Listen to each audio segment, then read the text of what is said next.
Oi, gente, como prometido, voltei aqui para continuar o bate-papo com a Silvia, para quem quiser se aprofundar um pouquinho mais, para a gente ficar mais à vontade, para as pessoas participarem também com dúvidas e perguntas. Meir Segal é ótimo. Ai, meu Deus do céu. Deixa eu ver a Silvia aqui.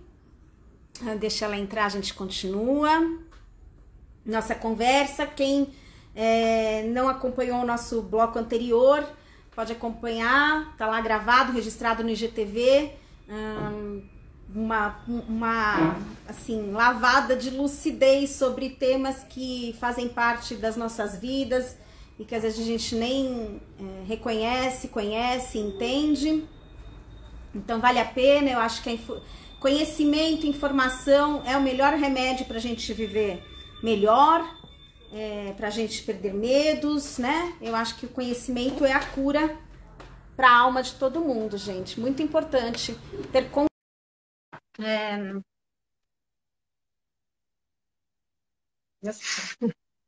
é que fala? Cuida do cenário? No cenografista.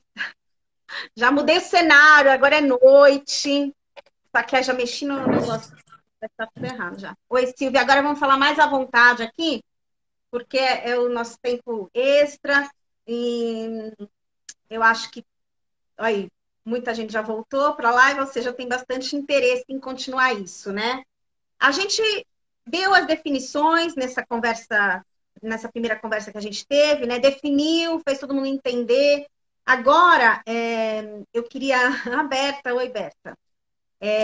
Eu queria que a gente aprofundasse um pouquinho, sabe? Por exemplo, você estava falando da questão, a separação, né? Que as pessoas ficam um pouco na dúvida. Eu acho que a separação é um tema dentro disso tudo, porque as pessoas têm medo de se separar porque elas podem prejudicar os filhos, né? E acho que isso é uma questão muito central, muito importante, porque às vezes a separação ela salva, né, aqueles filhos. Então, eu queria que você falasse um pouquinho dessa questão da separação. Gente, de novo, eu não estou fazendo nenhuma apologia ao divórcio. Eu acho que ninguém casa para se separar, não é essa a intenção de ninguém que casa, mas às vezes ele é uma solução e precisa ser usado, enfim. E as pessoas têm esse pré-conceito, né, de filhos de pais separados, que são problemáticos. Tá me ouvindo? Você deu uma caidinha aí? Então, Entrou uma existe ligação. esse estigma, né? E por mais que a gente viva num mundo super moderno, onde muita gente se separa e tudo mais, ainda existe um estigma, um olhar diferente. E a sociedade sempre quer buscar um culpado, né? Quem é o culpado dessa separação? Quem é o bom? Quem é o ruim? E aí acha que se o filho vai casar com um filho de pais separados, também vai separar, porque foi isso que viu em casa. Tem mil preconceitos. Eu queria tratar com você, já que a gente está aqui mais à vontade, sobre a questão da separação, né? O que as pessoas que vivem em relacionamentos abusivos ou em famílias... como é que fala, gente? Famílias... meu Deus, me falhou o termo. Esqueci. Enfim, a separação é solução ou a separação é a vilã da história para a educação dos nossos filhos? Olha, eu acho assim que a separação, quando existe a necessidade da separação, e eu concordo com você que ninguém separa aleatoriamente. Ah, resolvi separar, olha, não. Mesmo aquelas pessoas que falam assim, eu me separei porque eu encontrei outra pessoa e gostei mais da outra pessoa. Até parece uma coisa leviana isso daí, mas na verdade, se a gente for olhar o subterrâneo, o subtítulo, a gente vai ver que nunca é aleatório uma separação. Então, que toda pessoa mesmo que a pessoa não tenha consciência o que aconteceu na separação, ela vai ver que existe uma fundamentação bem importante para esse processo ter acontecido. E eu concordo com você que ninguém vai casar para se separar. Eu acho que chega a ser uma estupidez a pessoa assinar papel, principalmente nos dias de hoje, né? Vai assinar papel, vai fazer o mesmo Hoje em dia que as pessoas nem assinam o papel que vão morar juntos, é uma disposição para fazer uma entrega afetiva com o outro. Quem que vai fazer essa leviandade consigo mesmo de ter essa disposição de fazer essa troca afetiva, que é o máximo da intimidade que você pode ter quando você mora com alguém que configura um casamento, que vai fazer essa leviandade consigo próprio, no sentido de, eu faço e separo. Quer dizer, muita falta, até quem faz esse tipo, se tiver algum... a gente vai pensar nos mais jovens que fazem isso daí, eu já vou pensar no espectro mais do narcisista mesmo, daquele que não entra em contato afetivo nem consigo próprio, que vira aquele personagem que a gente estava falando. Mas, de novo, mas voltando para essa questão das pessoas que têm um bloqueio para se separar porque acreditam que estão prejudicando os filhos. Eu quero entrar nessa seara. Porque muita gente separa quando os filhos crescem, porque não queriam se separar antes com medo de prejudicá-los, e vão, né? Aquele casamento que cada um leva a sua vida, existe aquele acordo silencioso, né? As famílias e os casais têm acordos silenciosos, né? Eu queria que você falasse um pouquinho sobre essa questão, para quebrar esse estigma, né, de que filhos de pais separados vão ter problemas, que é melhor você manter um relacionamento, por pior que seja, em nome deles. E às vezes eu posso falar, honestamente, nem acho que seja em nome dos filhos, acho que a pessoa mesmo tem medo da sociedade, às vezes tem uma dependência financeira, porque o mundo julga muito, né? Tem um olhar julgador, e, enfim, sobre esse estigma específico que eu queria que você falasse. Então, eu acho que, assim, como eu falei na live anterior, eu acho que existe uma questão de você, que modelo que você quer dar para os seus filhos. Então, quanto mais lúcido você estiver sobre essa questão, melhor você vai poder se desenvolver. Eu acho assim, até a importância de uma live como essa, de falar que se você faz algo em nome da vida, em nome de você viver melhor, e você ter a ousadia de ter a escolha pela vida, saber com a consciência de que a vida do jeito que está sendo, independente do olhar dos outros, se trabalhar, né? Porque se você entrar dentro de um sistema cultural que vai falar, os filhos não vão poder casar porque vão olhar como pessoas separadas, que isso daí está ficando cada vez mais coisa do passado, mas ainda assim tem pessoas que têm essa mentalidade, ou se a pessoa vai ficar pensando na parte financeira e vai ficar refém da parte financeira, ela não sabe que ela não está refém da parte financeira, ela está refém da não possibilidade de acreditar em si mesma.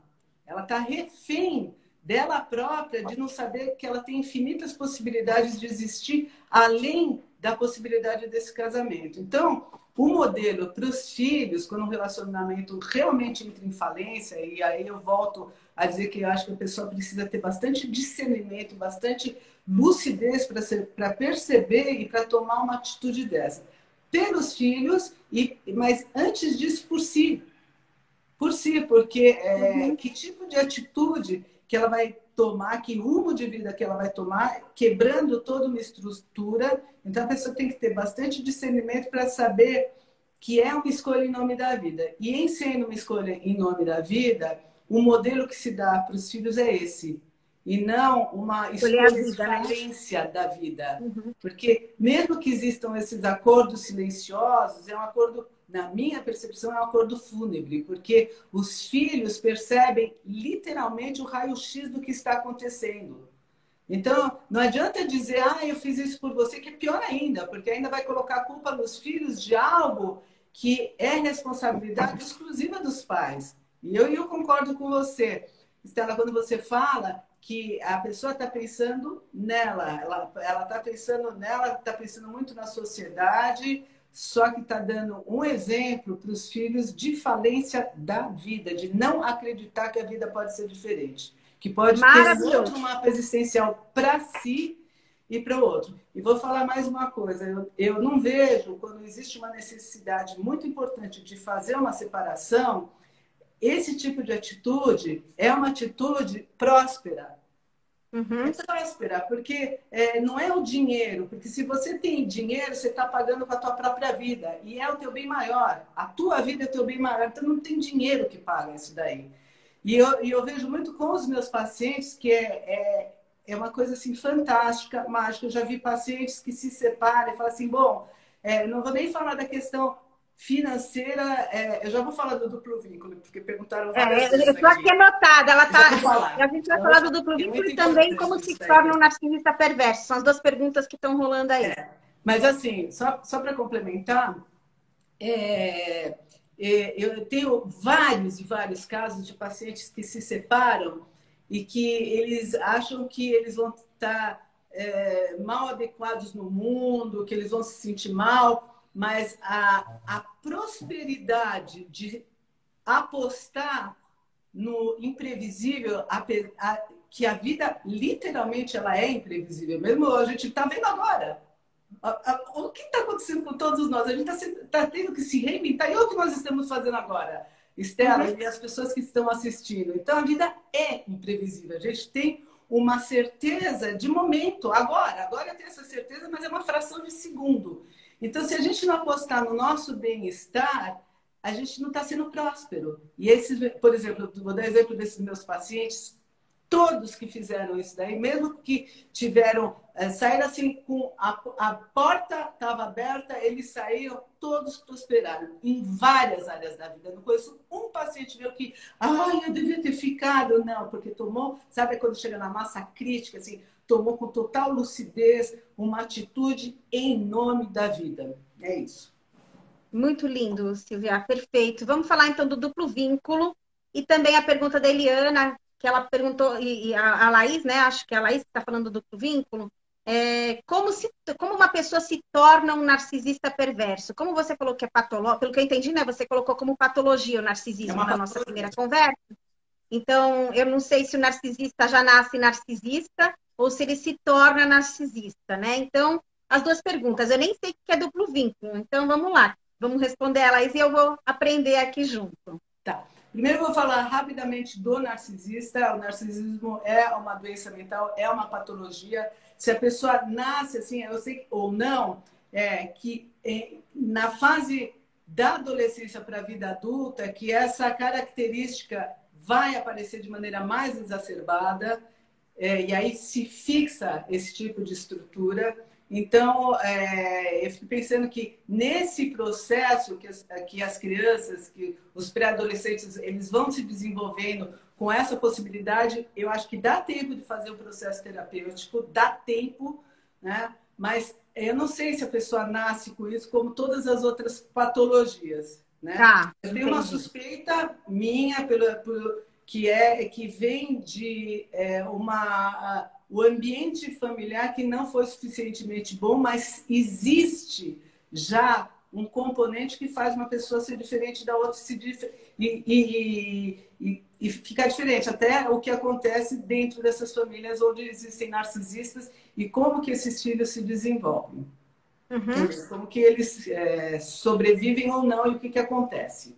O duplo Tá? vínculo, o que que é?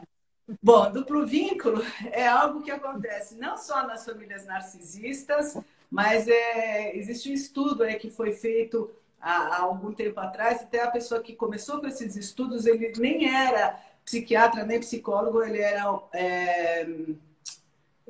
eu acho que ele estudava comportamento humano, trabalhava em empresa, e é como deixar como que a pessoa entra em surto psicótico e esquizofrenia. Então, tem um estudo que fala como tornar uma pessoa esquizofrênica. E aí vai também a pergunta que não quer calar, né? Não obrigatoriamente torna a pessoa esquizofrênica, mas existe muitas variáveis que acabam chegando na esquizofrenia. O que, que significa? Eu vou dar um exemplo que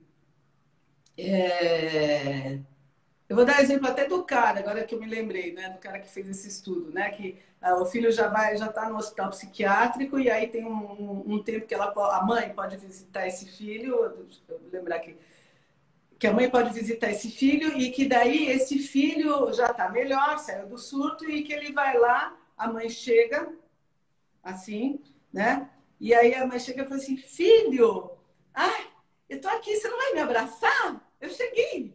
E aí o filho vai lá, olha para a mãe, tá, e vai lá e dá um abraço assim, né? E aí a mãe dá a informação afetiva, filho, eu cheguei e tal. E na hora de dar o abraço, ela é um gelo. Ela abraça, ela abraça. Aí o filho sente o não amor. E aí ele se afasta, empurra ela, o louco, ele empurra ela, e aí ela fala assim, tá vendo? Eu esperava isso de você, mal agradecido. Eu vim aqui com todo o amor, eu vim aqui te visitar, você tá doente, eu vim te dar todo o abraço, você me empurra. E ele teve uma reação por conta do que estava acontecendo ali, ninguém viu. Esse é o duplo vínculo. Isso acontece muito com as mães narcisistas, que é a fala desesperada das filhas, dos filhos, assim, você, mãe, você diz que me ama, mas as suas atitudes são opostas.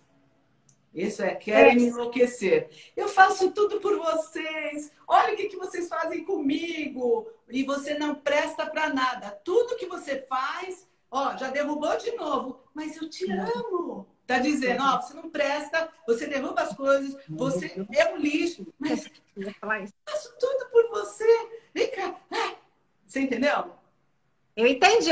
Meu marido está aqui do meu lado sussurrando, eu pensei a mesma coisa, mas não vou falar isso, não. Quem mãe judia nunca está satisfeita com... Não, uma piada mal colocada, vamos dizer assim. Mas parece o perfil da mãe judia, né? Gente, é gravíssimo. Não, é gravíssimo. Não é essa piada que faz da mãe judia que dá 2 gravatas, o cara apoiou, não é isso, não. Mas, Silvia, vamos voltar aqui. Você falou do ambiente familiar bom, né? Eu gosto de pegar certas falas, tirar a frase que precisa de uma definição. Porque eu acho que o que falta no mundo hoje são definições, né? E isso faz com que as pessoas se confundam, não tenham referências.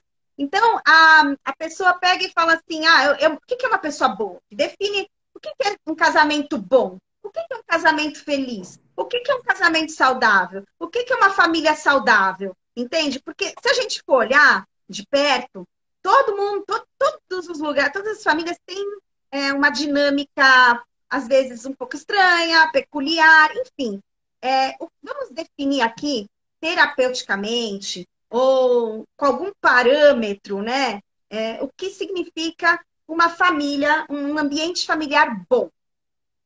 Porque a vida não é um mar de rosas. O casal vai discutir, vai ter dia ruim, vai ter mau humor, vai ter aquele dia que a pessoa perde o controle. Quer dizer, aonde que a gente pode entender que estamos dentro de um ambiente familiar bom? Você entende? Qual é o limite? E quando que começa a não ser um ambiente familiar bom? Tá. E responde isso, que aí eu vou para a terapia. Eu quero falar sobre a busca pela terapia. Vamos lá. Tá. Bom, então eu vou mudar o verbo. Tá? Já que a gente está definindo, eu vou mudar o verbo. Porque quando eu falo um ambiente familiar bom, é coloquial. Então eu vou falar em termos psicológicos. Tá? É um ambiente familiar suficientemente bom. Aí eu gosto mais. Tá, legal. Então, quando ele é suficientemente bom, ele tem a ver com isso que você falou. Então, ele tem a ver com essas mudanças que acontecem na vida e a suportabilidade dessas mudanças que ocorrem na vida, como que os pais podem ser esse porto seguro, esse continente onde os filhos podem se sentir seguros. E para os filhos se sentirem seguros, eu acho que precisa de 2 peças fundamentais. Aliás, 3 peças fundamentais.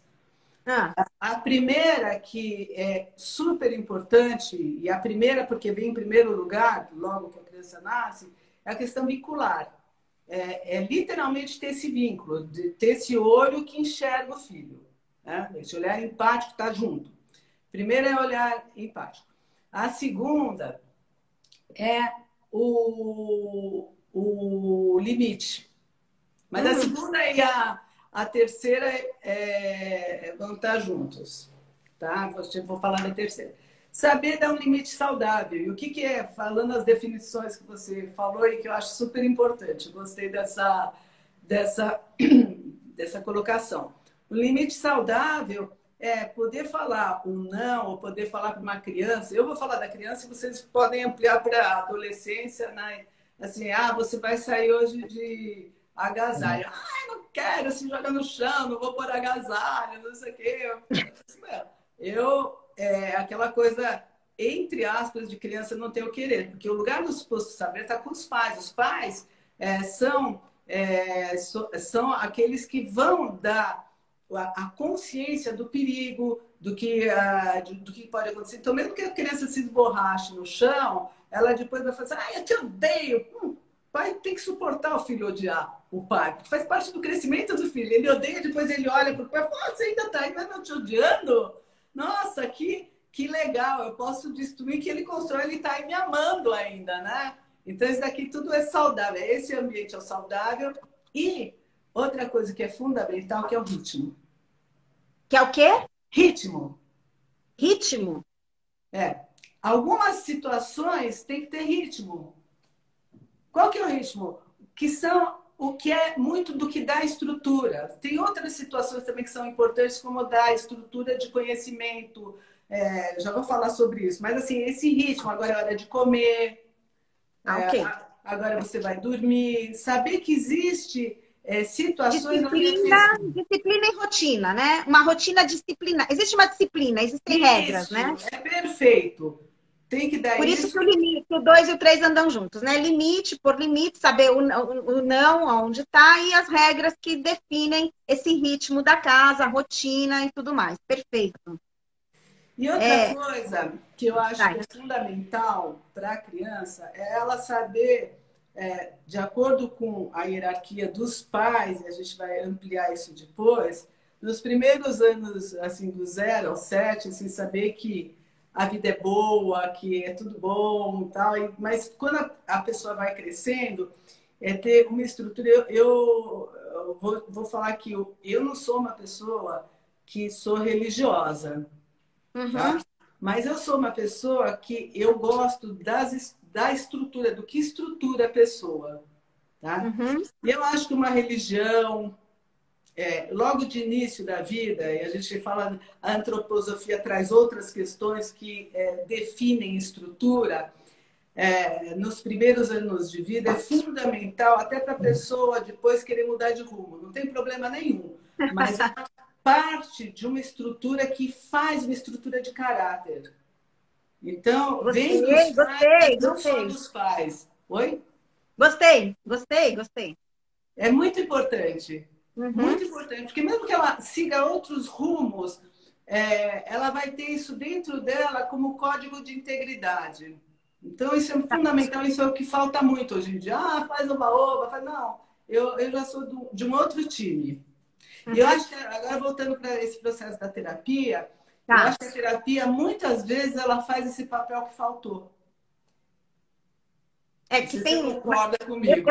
Não, concordo e eu quero voltar na terapia, mas eu quero ir na tua... Pegar aqui o seu ritmo e voltar para limites, que é um tema que eu tenho abordado muito, é um tema que eu acho central, e acho que as pessoas perderam um pouco a noção do que é pôr limites e do que é ser um abusador, né?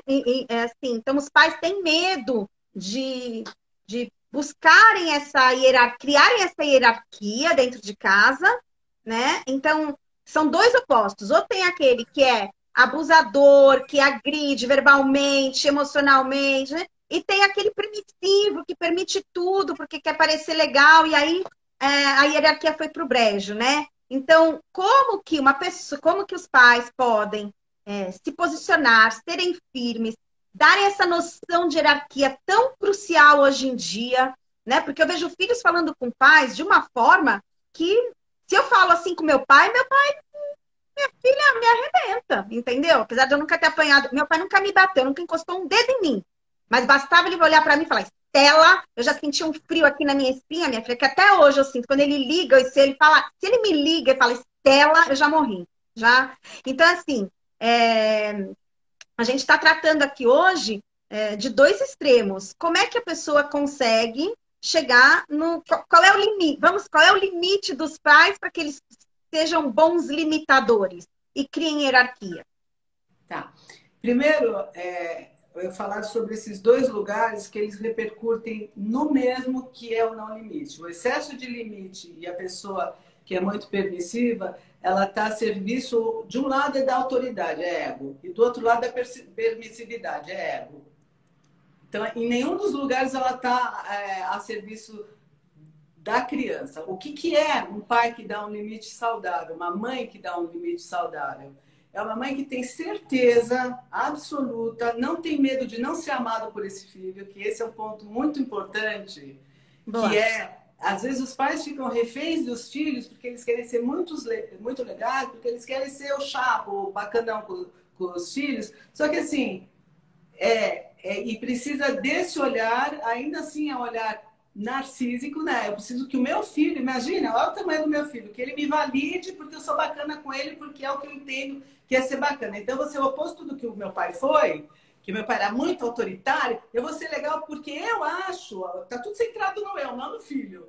Porque eu acho que eu fiquei com raiva do meu pai, então eu não quero que o meu filho tenha raiva de mim. De mim, de mim e de mim. Então, você é muito legal, então eu estou a serviço de quem?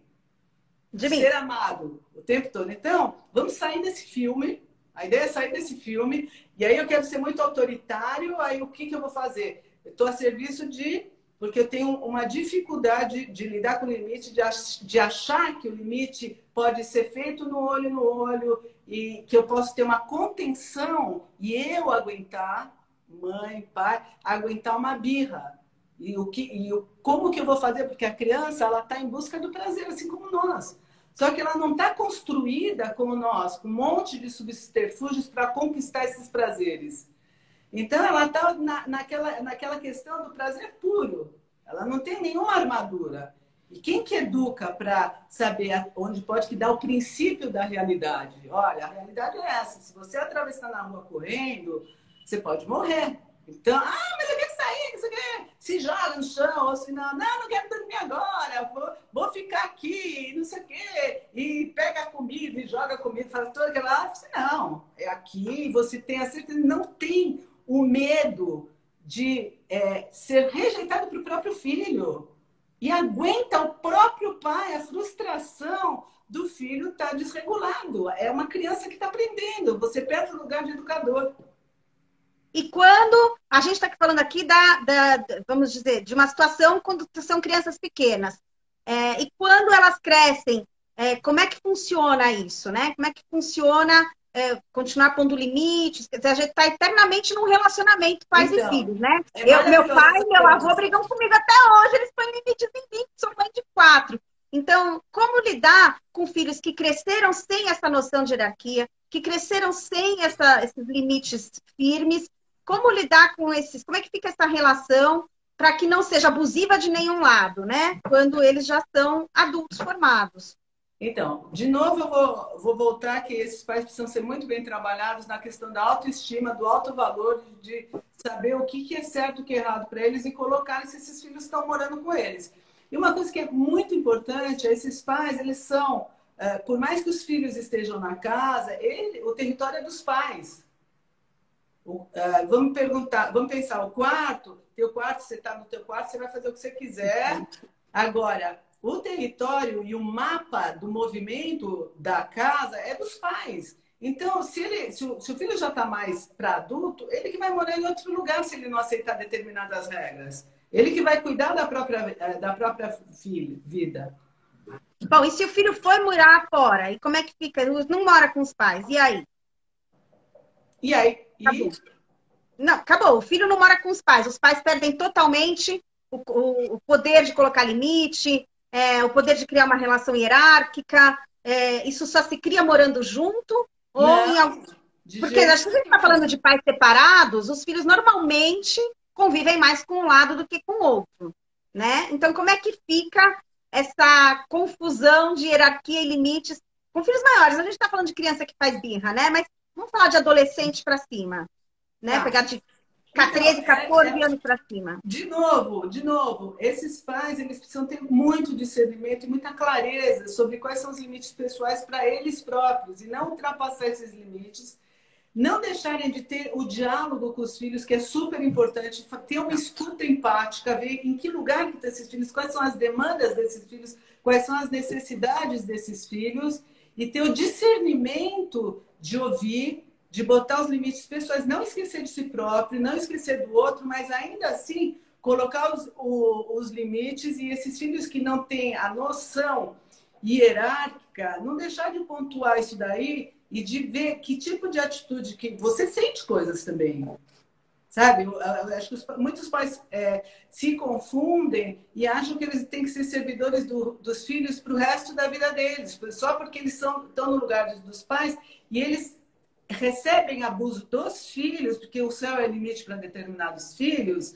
Então, eles são eternos devedores, eles são eternos devedores, porque você se separou. Pode até acontecer esse tipo de manipulação. Uhum. E eu acho que é sempre bom esses pais se trabalharem para colocar o ponto correto do que aconteceu, mostrar pela própria experiência e pela própria regulação de como que funciona a casa, de como funciona a vida, e mostrar que tem sentimentos também. Muito bom. Eu gosto disso. Agora eu vou dar um salto aqui, voltar para o relacionamento amoroso, Silvia. Eu vejo muitas mulheres, vamos falar de mulheres, tá? X, mas podemos pensar o contrário. Mas vamos tratar como mulheres que viveram um relacionamento abusivo e, de novo, saem do relacionamento abusivo e fazem a mesma escolha numa segunda vez, ou fazem a mesma escolha até numa terceira vez, né? Por que que às vezes as pessoas se conectam a abusadores? O que acontece aí? Qual é o problema? Já não tem problema, já não é o abusador? O problema já é quem está buscando o abuso? Como é que funciona isso? Então, mas eu acho que grande parte das pessoas que estão em relacionamentos abusivos, elas já vêm também com algo de codependência, com algo de conarcisismo, né, que a gente fala. Mas, assim, por que essas histórias muitas vezes se repetem? Porque a pessoa não despertou totalmente. Porque ela não curou as questões emocionais que fazem ela estar dentro desse tipo de relacionamento. E uma coisa que eu sempre falo, porque eu vejo muito disso, e a vida traz, não só em relacionamento abusivo, mas na maioria das situações onde a gente não toma uma atitude em nome da vida, que é em nome da nossa própria evolução, a tendência é os cenários se repetirem. Esses cenários acabam se repetindo de maneira pior, porque se você não acordou da primeira vez, a segunda vez vai ser mais forte. O cutucão vai ser você não sentiu dor suficiente? Você não acordou aquele momento? Se você não fez essa mudança, então isso é sinal que o universo traz mais ainda para você poder tomar uma atitude e transcender esse cenário. Vou dar uma analogia. Quando você tem um sonho recorrente, então você tem um sonho recorrente, sabe o que é isso? Você sonha diversas vezes com o mesmo tipo de sonho. Então pode até parecer que mudou um pouco, mas o conteúdo emocional é o mesmo, porque você está tentando inconscientemente resolver uma questão emocional. A vida é zero diferente. É que a gente acha que o meu sonho é um sonho, tem aquela simbologia, eu nem sei o que é, tchau. Só que a emoção fica porque você passa o dia tô com aquela angústia daquele sonho, né? Porque se não resolver a questão, ele vai voltar em algum momento. Tem um gatilho do teu dia a dia ou da tua vida que volta o sonho porque você não resolveu. A vida não é diferente. A vida é um sonho onde a gente está com o nosso olhar, nosso eu de vigília. Só que a gente muitas vezes não decodifica os simbolismos desse sonho. E ele acontece exatamente igual aos sonhos recorrentes. Eles são... as situações vão sendo recorrentes até que a gente... Opa, deu um pulo do gato. Não quero mais esse tipo. Vou para outro mapa existencial. Alguém levantou um tema aí, que está anotado aqui, que eu acho super interessante e importante, a gente não passou por ele. Abuso entre irmãos. O que fazer, né? Relacionamento abusivo entre irmãos. Muito interessante, gostei bastante, não pensei nessa direção. Vamos falar um pouquinho disso, daqui a pouco a gente acaba, nós estamos quase 2 horas aqui. Mas eu gostei... Eu nem trouxe. Pois é, eu já deixo a minha aqui, porque Eu acabei nem você quer trouxe. levantar, pegar uma água, pode levantar e pegar. Não, não, vou esperar aqui. Olha só. Acontece relacionamento abusivo entre irmãos. Tem algumas categorias, tá? Tem a categoria dos ciúmes mal resolvido de um irmão para o outro, que é totalmente natural. Existe um ciúme, um está ocupando o lugar do outro no afeto que tem, que pode ter dos pais. Então, existe uma competição aí. E depois, Mas isso é natural, existe um nível saudável. Sentir ciúmes de irmão, ou sentir ciúmes em geral, é uma emoção, né? Todo mundo tem um pouquinho, não existe uma pessoa que esteja desprovida totalmente, não, Silvia? Sim, Então, só quando é que que tem ele um ultrapassa ponto o limite aqui. Tem normal? um ponto, que é como que os pais lidam com esses ciúmes. Isso daqui que pode acirrar de uma maneira muito importante a questão do abuso. Eu tenho histórias de pais negligentes que saíam para trabalhar, que os filhos reclamavam de um que brigava com o outro, e no fim um culpava o que não era, ou não estava nem aí. Então, não existia alguém para cuidar e falar assim, não, filho, é normal, todo mundo tem um lugar com a mamãe, ou com o papai, ou, eu entendo que você está com ciúmes, faz parte, mas você vai ter que lidar com isso, segura a tua onda, quer dizer, essa coisa de contenção.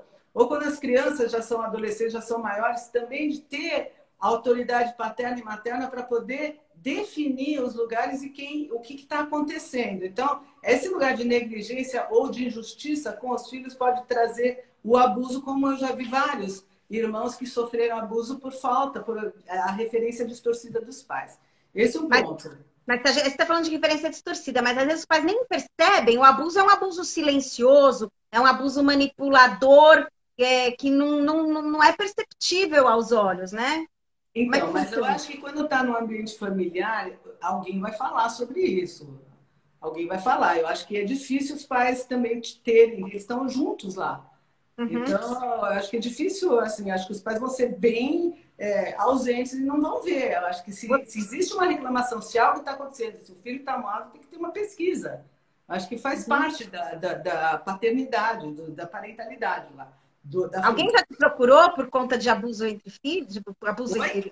Alguém já te procurou com essa reclamação? Curiosidade minha. Já. Dizer, alguém já buscou terapia por conta... Vou dar até exemplo, já. E não foi pouco. Depois, a gente tem também os filhos de mães narcisistas. E não, quando é filho de mães narcisista, existe o que eles fazem assim, de triangulação, né? Colocar um contra o outro, em detrimento daquela coisa de dividir para governar. Então, o abuso que vem de cima, como modelo, ele acaba tendo uma competitividade entre os filhos. Então, existe a questão abusiva entre os filhos, que é uma reprodução do que eles têm com os pais. Uhum. Existe bastante, dificilmente filhos de mães narcisistas, eles têm a afetividade entre eles. Infelizmente, não é instalado. Tá? Muito bem. Temos esse ponto. Agora, os irmãos que são abusadores, existem até situações de negligência horrível, assim, mesmo até abuso sexual, e a gente vai falar de abuso que o pessoal fala assim, não, mas isso é em outro tipo de família. Não, não. Em todas as famílias pode ter, ninguém está imune a isso. Ninguém está imune a ataques de pessoas com psicopatias entre irmãos e que não são vistas. Eu tive uma paciente que foi uma história assim, aí foi uma aberração, foi uma coisa assim muito terrível. E ela sofreu abuso do irmão e ela pediu, pelo amor de Deus, para os pais fazerem alguma coisa. Os pais negligenciaram, não viram nada, porque ele era criança de ouro. E ela sofreu demais com isso, até que ela resolveu, sob a ameaça dele, e aí estou lembrando de outros casos aqui, são vários. E aí ela resolveu mudar de país. E aí ela, sob a ameaça desse irmão, é uma coisa horrorosa. São vários casos, estão me vindo outros casos aqui. Eu sei que ela ficou 15 anos fora, afastada da família, teve uma filha, e veio visitar os pais e o irmão estava lá. O que aconteceu? O irmão foi abusar da filha. Nossa, gente. Isso é uma aberração, mas o que eu estou te falando, assim, que existe negligência dos pais. Mesma coisa que tem um padrasto, um pai que abusa dos filhos e a mãe não quer ver e finge que não vê que está cheio disso, existe entre os filhos também. Essa negligência, eu acredito que seja assim, por medo de julgamento da sociedade ou por tentar uma zona de conforto. Mas, Silvia, E a assim, negação também, a pessoa não vê. negação. Eu acho que um dos grandes. Acho que quero caminhar para o fim aqui, né? Senão a gente vai ficar. Já está quase, estamos quase 2 horas no ar. Eu acho que é um enorme desafio, Silvia, hoje, a gente conseguir educar filhos saudáveis para que no futuro a gente tenha menos abusadores no mundo. Porque a percepção que eu tenho hoje é que está vencendo o número de pessoas com a saúde emocional e mental afetadas. Parece que está em número maior do que as pessoas que possuem uma saúde emocional equilibrada. E eu confio muito que a educação talvez uma pandemia como essa que possa trazer a oportunidade. Então, para a gente entrar nesse encerramento, eu queria que você falasse um pouquinho sobre a oportunidade na pandemia de acordarmos, de buscarmos ajuda, de perdermos esse preconceito em relação a terapias, orientações. Acho que tem muita terapeuta no ar, graças a Deus, muita psicóloga fazendo live. Eu acho que a gente está debatendo temas muito íntimos hoje, ao vivo, o que é muito bom. Antes, talvez as pessoas não tivessem acesso tão fácil a esses temas. Então, nesse momento de pandemia, onde muita coisa está vindo à tona, como você enxerga aí um futuro para um mundo com menos abusadores, menos patologias, menos distúrbios emocionais? Como é que funciona isso? Só a terapia salva? Um pouquinho de coach também pode ajudar, mas enfim, que postura as pessoas têm que ter aproveitando esse momento pandêmico?